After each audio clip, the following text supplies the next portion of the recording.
소나타랑 K5 총 세대 이렇게 해가지고 네네네, 세대. 네, 이 차를 분실하셨을 때 신고를 하고 경찰에 신고를 하고 같이 CCTV도 보고 네. 세관에서 어떤 차에 뭐 들어갔는지 CCTV 확인을 해주겠다라고 했는데 그 다음날 갑자기 전화가 와서 아 이미 이거 키르키스스탄으로 떠났다. 그 당일날 훔쳐간 당일날 바로 그냥 컨테이너에 실어서 바로 그 다음 새벽에 뛰어버린 거예요. 키르키스스탄에 이미 가 있다고 하시더라고요.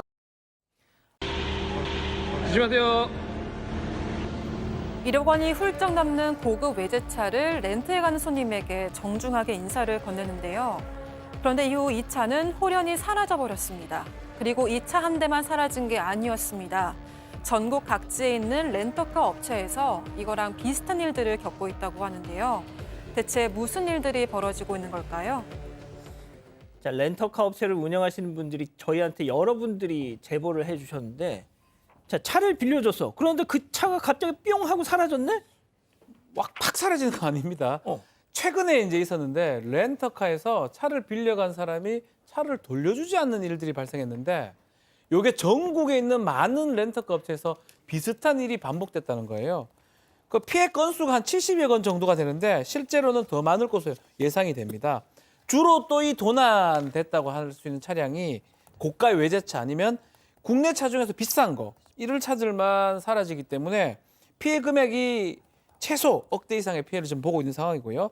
다만 도난 차량 신고 좀 어려운 게 렌트 계약 기간이 남아 있습니다. 그래서 신고를 좀 못한다라고 억울함을 호소하고 있는 상황입니다. 자, 도대체 저 큰 차들을, 저 비싼 차들을 무슨 방법으로 훔쳤을까 싶은데요. 아주 치밀했습니다. 체크포인트 짚어보죠. 베테랑 기술자. 자, 무슨 얘기인지 피해 업체 대표한테 직접 들어보시죠. 집에서 이제 그러니까 밤에 잠든 시간에 6시 정확히 6시 4분에 시동을 켜갖고 네. 저희가 단계 뜨거든요 핸드폰에. 네. 그러고 바로 집에서 탈거하는데 5분 만에 탈거를 하는 거예요. 이거는 보통 기술자가 아니에요. 얘네들이 탈거하는 기술자를 데리고 다니면서 작업을 하니까 네. 제가 이제 본 게 25분인가 봐갖고 112에 신고해서 현장에 갔더니 없대요. 차가 아무리 뒤져봐도. 네. 트럭에다가 컨테이너를 싣고 와서 실어버리는 경우가 있을 수도 있고 일반 번호판을 갖고 와서 번호판에서 바로 붙여놓고 집에서 탈거할 수도 있거든요. 야, 이거 예전에 영화 베테랑에서 좀 본 것 같다, 이거. 그렇죠? 네, 제보자에 따르면 렌터카 차량에는 도난을 방지하기 위해서 차 내부에 위치 추적기를 설치해 놓는다고 합니다. 이 절도범들이 이걸 가장 먼저 노린다고 하는데요. 제보자가 전한 도난 방법은 이렇습니다. 이 반납 시간을 몇 시간 앞두고 갑자기 이 GPS 신호가 끊기는데 이 시간대도 좀 늦은 시간이어서 모두가 잠든 시간대라고 합니다. 이 제보에 따르면 차량 위치가 들키면 안 되니까 GPS를 떼어내기 전에 이 GPS 교란 장치를 이용해서 차량 위치 정보를 전달하지 못하게 막는다고 하고요. 그러고 나서 기술자를 동원을 해서 차량 내장재까지 뜯어내고 나서 GPS를 제거한다고 합니다. 그러고서는 차량 번호판을 다른 번호판으로 바꾸고 빼돌리는 수법이라고 합니다. 이 피해 차량을 보면요. 내장재도 다 찢겨 있고 차량에서는 GPS 위치 교란기와 GPS를 뜯어내는 부품들도 나왔었다고 합니다. 야, 이 GPS를 잘도 찾아내고 그걸 또 뽑아버리는 걸 보니까 뭔가 좀 아는 선수 느낌이 나죠. 자, 그래서 이렇게 지극정성으로 훔친 차들. 지금부터가 중요합니다. 도대체 이게 어디로 사라지는 걸까? 이어서 들어보시죠. 소나타랑 K5 총 세대 이렇게 해가지고 네네네, 세대. 네, 이 차를 분실하셨을 때 신고를 하고 경찰에 신고를 하고 같이 CCTV도 보고 네. 세관에서 어떤 차에 뭐 들어갔는지 CCTV 확인을 해주겠다라고 했는데 그 다음날 갑자기 전화가 와서 아 이미 이거 키르키스스탄으로 떠났다. 그 당일날 훔쳐간 당일날 바로 그냥 컨테이너에 실어서 바로 그 다음 새벽에 뛰어버린 거예요. 키르키스스탄에 이미 가 있다고 하시더라고요. 아, 팀장님 진짜 이거 영화 베테랑 맞네요. 거기서도 중고차 팔았다가 그거 다시 회수해가지고 번호판 바꾸고 뭐 지금 무슨 일련 번호 같은 거 위조해가지고 러시아 같은 데로 보내잖아요. 영화를 제대로 봤습니다. 전문가들의 소행은 맞는데 이 제보자가 이제 렌트카 업체죠.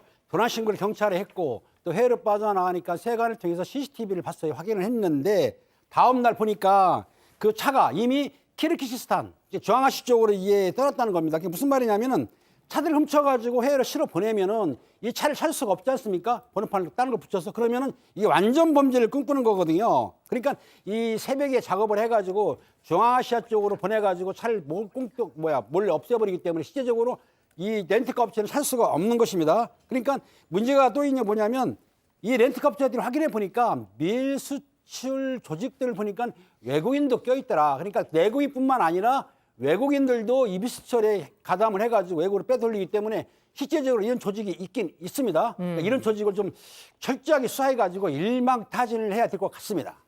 자, 근데 이제 저기 업자들한테 차를 넘기려면 렌터카 업체에서 차를 빌리는 사람이 있어야 될 거잖아요. 네.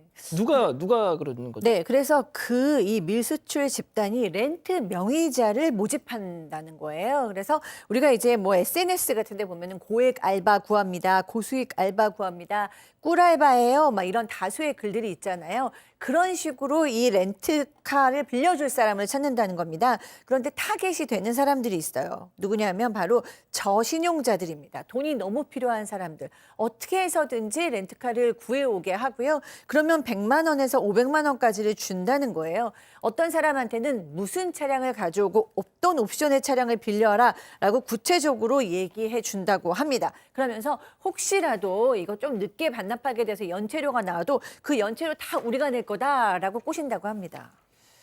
야, 그러면 저 명의 빌려준 저 사람들도 어떻게 보면 뭐 원인 제공자이긴 하지만 또 다른 피해자이기도 한 거잖아요.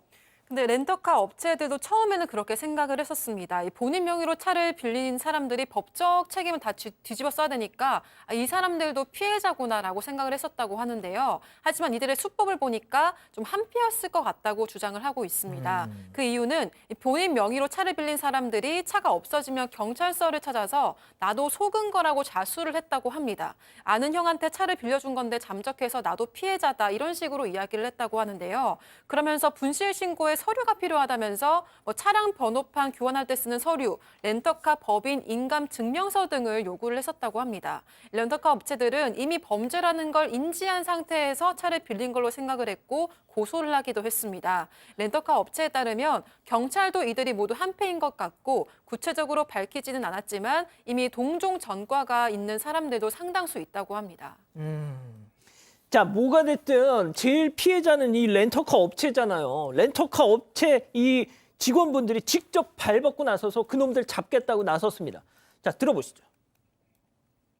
그러니까 그 차량을 찾으러 이제 저희 렌트카 직원 다른 렌트카 회사의 직원들이 이제 돌아다닌다고 들으셨잖아요. 네네. 네, 그걸 찾다가 이제 어디 수출단지 근처에서 공터에 이렇게 번호판이 막 다 띄어져 있는 차들을 보고 이제 찍은 영상이라고 하더라고요. 여기에 사람은 없었다고 합니다. 사람이 있었으면 오히려 경찰을 불러가지고 저희가 잡으려고 했었을 텐데 기다려도 아무도 안 오고 그래가지고 그냥 사진만 찍고 이렇게 영상 찍고 이런 공터 쪽은 웬만하면 또 CCTV가 없기도 하고 어두우면 있다 해도 잘 안 보이기도 하고 그래서 이런 쪽으로 가는 것 같습니다. 아, 그래도 현장을 딱 잡았네요.